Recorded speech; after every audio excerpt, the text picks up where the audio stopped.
Hello guys, how are you? I'm Hardeep Singh. Welcome back to your own YouTube channel. IELTS updates and recent exams. For more updates related to recent IELTS exam writing test topics, listening, reading, practice test, and speaking, you got guesswork. Please, guys, participate in everyday listening and reading practice test to achieve your desired band score in your actual IELTS exam. Please hit the like and subscribe button. Press the bell icon for the upcoming notifications. Don't forget like, subscribe and share my YouTube channel and my Facebook page, IELTS updates and recent exams.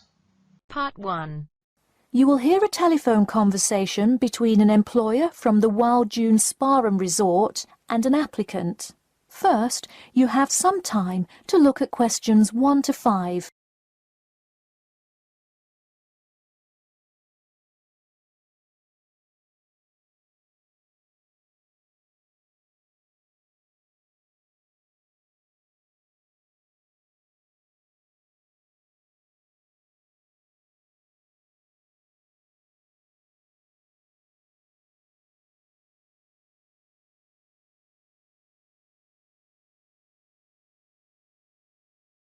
Hello, is this John Murphy? Hi, yes it is. Hi John, this is Ed Heisenberg from the Wild Dune Spa and Resort, calling about your application for our lifeguard position. Do you have a few minutes to talk? Yes, absolutely. Great, could you give me your address? Sure. My address is 45 Elsinore Court. I'm sorry, was that Eleanor? Could you spell that for me? Sure, it's Elsinore. Elsinore. Okay, thanks. And is this the number we should reach you at in the future? 099885767? No, that's my home phone. But let me give you my mobile number instead. 077 896 245. Call me on that one. Okay, I'll make a note of that. Could you tell me your availability? Sure, I'm usually available during afternoons or weekends. I'd prefer not to be scheduled on weeknights because I work part-time as a waiter. That shouldn't be a problem, since we don't stay open very late anyway. And do you have any other employment experience? Yes, I've worked at a few other places. I was the baseball coach at Richmond High School last season. I see. And do you have any other experience that you would like us to note on your application? Yes, last year I worked at the beach as a rescue diver. Rescue diver? That sounds intense.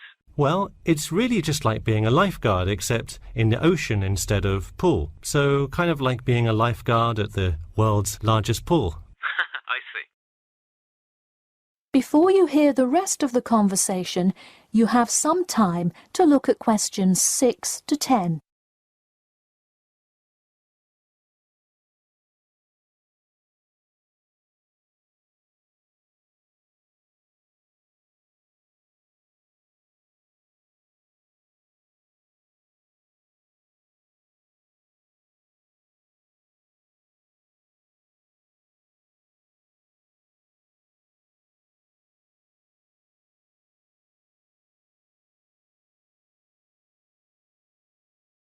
Now listen and answer questions 6 to 10.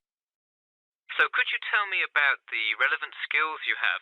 I'm guessing a lot given your experience. I'm CPR certified and have 2 years of diving experience. Great, it sounds like you are well qualified for this position. When does your CPR certification expire? I think in November, but let me quickly check my CPR card. Actually, it expires in October.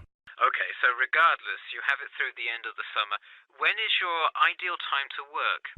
Since I work in the restaurant on weeknights, I like weekends best, specifically Saturday mornings. I see. We do already have a lot of staff available on Saturdays, but I do need an early morning shift lifeguard. How early could you work Saturday morning?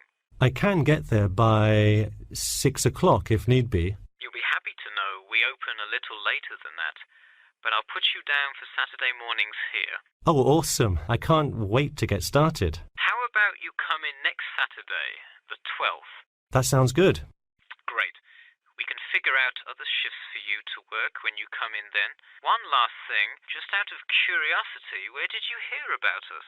I heard your ad on the radio while I was driving this morning. You know, I think you're the first person who has responded to our radio ads. It's almost always people who have seen us in the newspaper.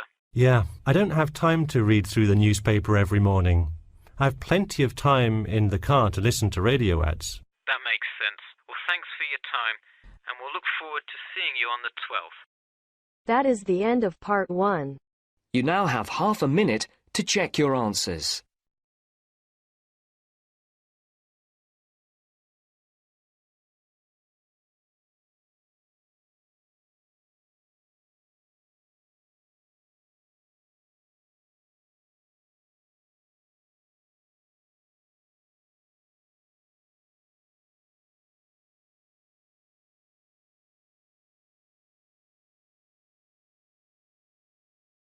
Now turns to part 2. You'll hear part of a free class about safety around campus. First, you have some time to look at questions 11 to 14.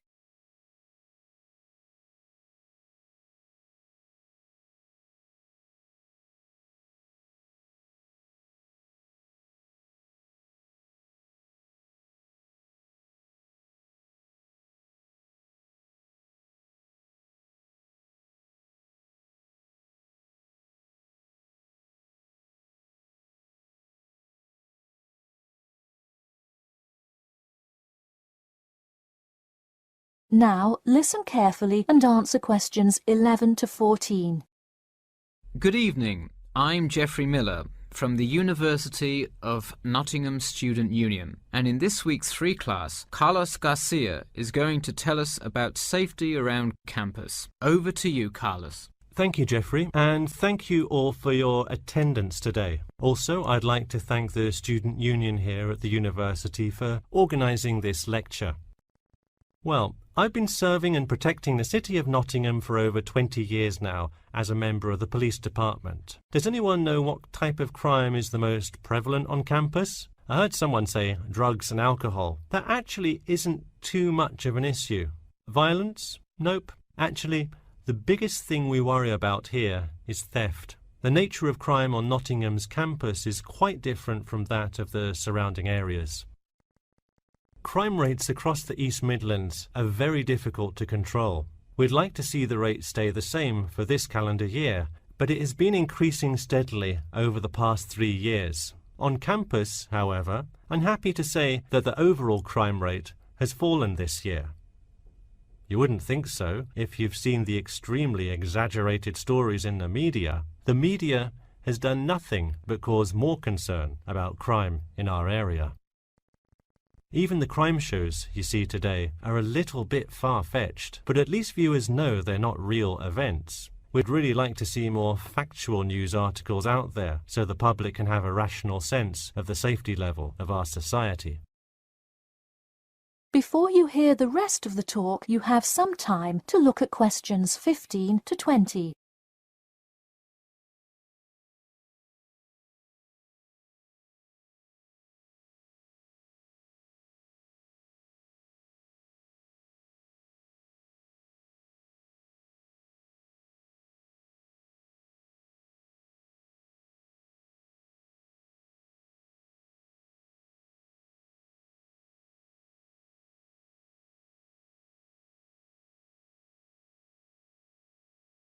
Now listen and answer questions 15 to 20.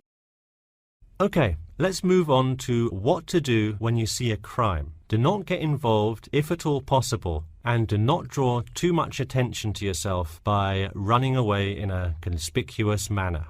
Though most likely, and hopefully, you will not have to experience this situation, if you are being mugged, please do not try to resist.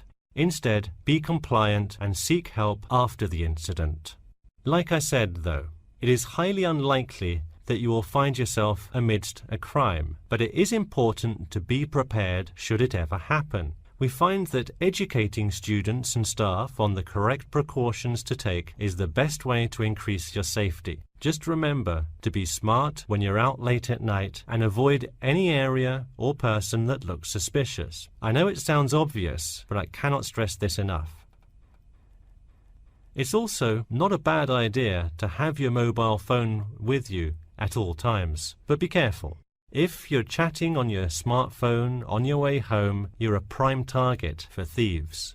I'd like to see a show of hands. How many people have left work or the library after 10 p.m. to go home before? A lot of you, right? If you do have to go home late at night, please don't walk home alone.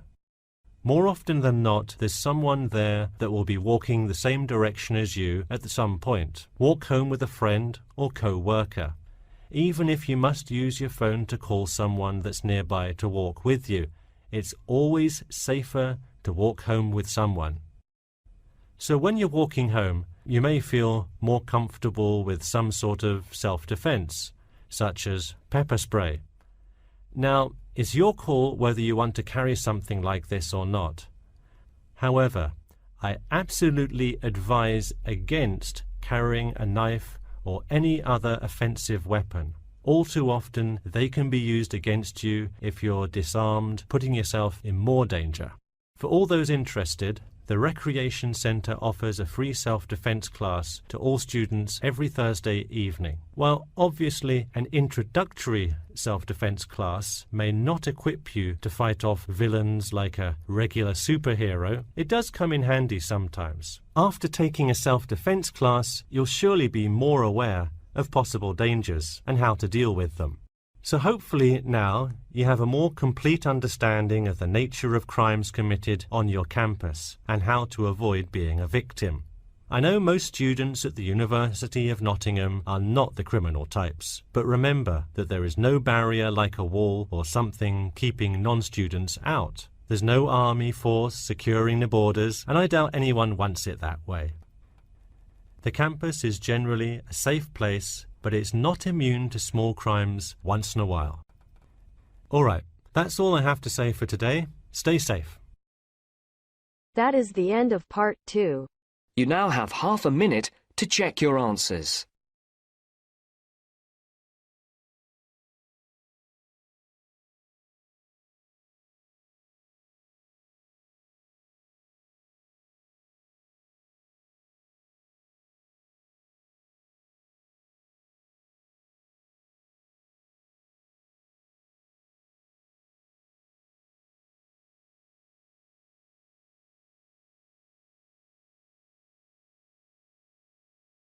Now turns to part 3. You will hear a student called Pete talking to his classmate Dave about the presentation that he will give on environmental science. First, you have some time to look at questions 21 to 25.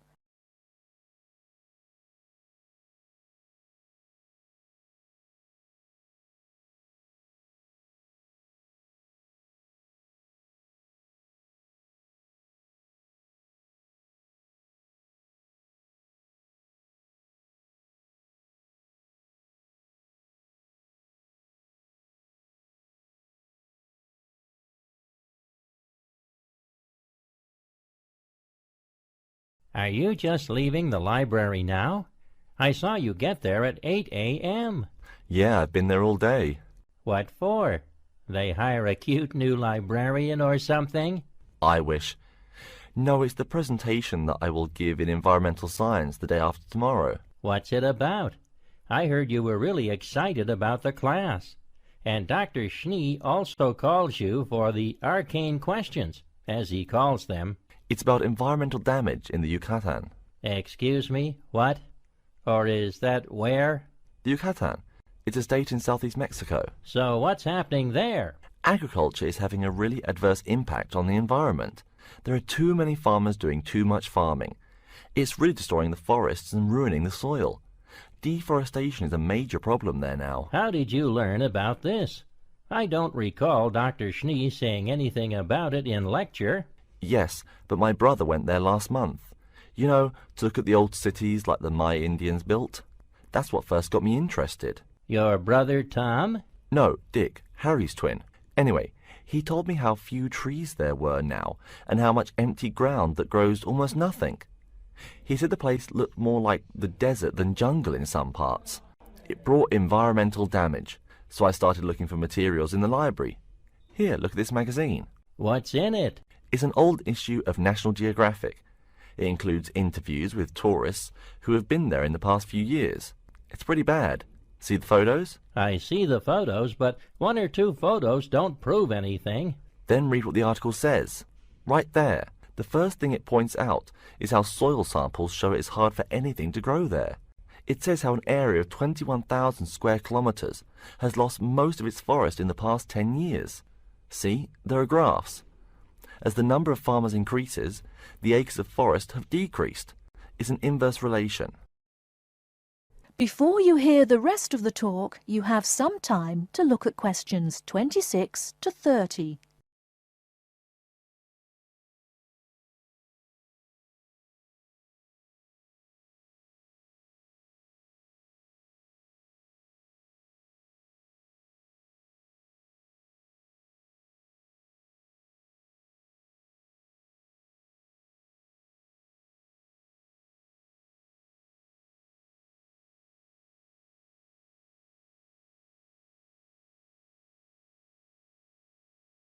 So, how big is that state?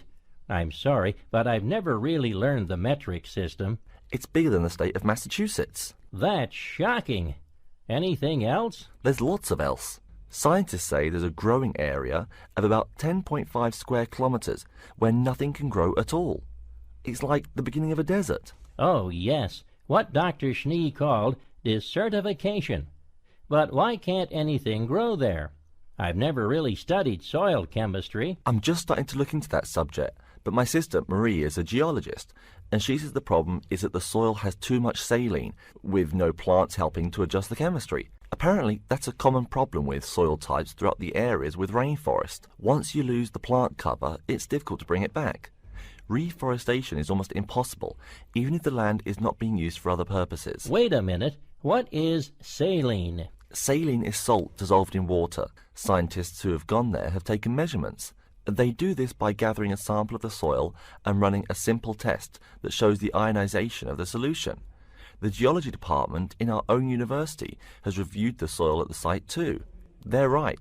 It looks pretty bad. The level of salinity is going up, but the plants that would solve that problem can't be planted in soil like that. There is a narrow spectrum of salinity in which the plants will grow. And once you pass the threshold, there is no way to put the problem right? Exactly. It's possible that no one can do anything to stop the trend now. And all because of human greed. Wait a second. How do you know these scientists can be trusted? What kind of reputation do they have? Are they reliable? Oh, they're definitely reliable. They include 4 members of the faculty from the geology department right here at MIT. Here, study these photographs and check the damage yourself. That's what Dr. Horst, who wrote the book here, did. He's newly appointed, but Dr. Schnee said that he's brilliant. So, where are you going now? I'm headed over to the geography department to borrow a map for my presentation. You know, this whole problem could have been avoided. The farmers there in the Yucatan... Pete? What? Go take a break. Leave some studying for the rest of us. That is the end of part 3. You now have half a minute to check your answers.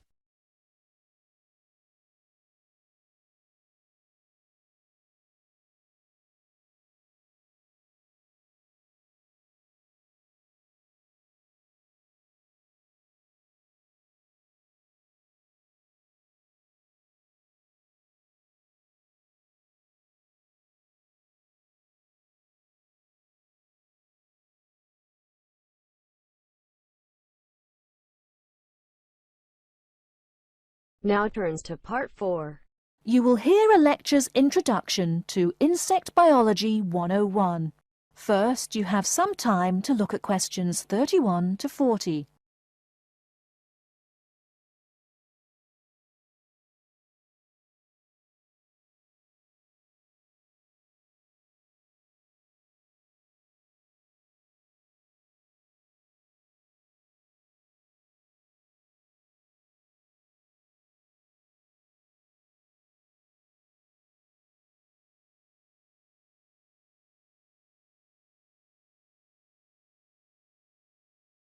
Good afternoon and welcome to Insect Biology 101.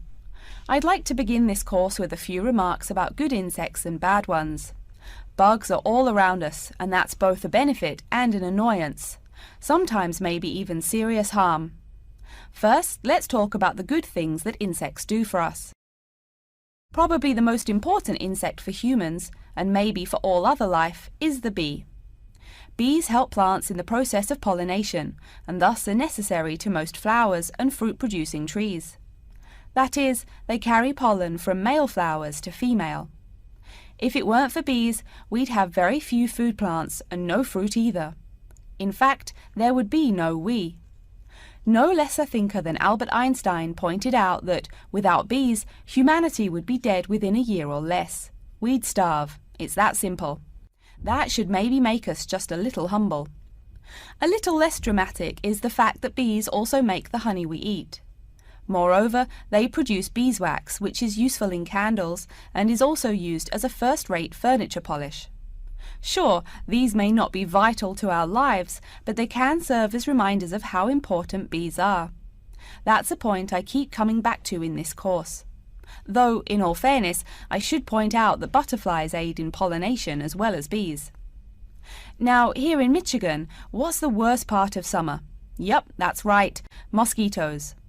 But I'm talking about helpful insects, right?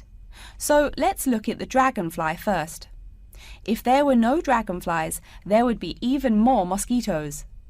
Dragonflies mainly eat mosquitoes and also a few other insects.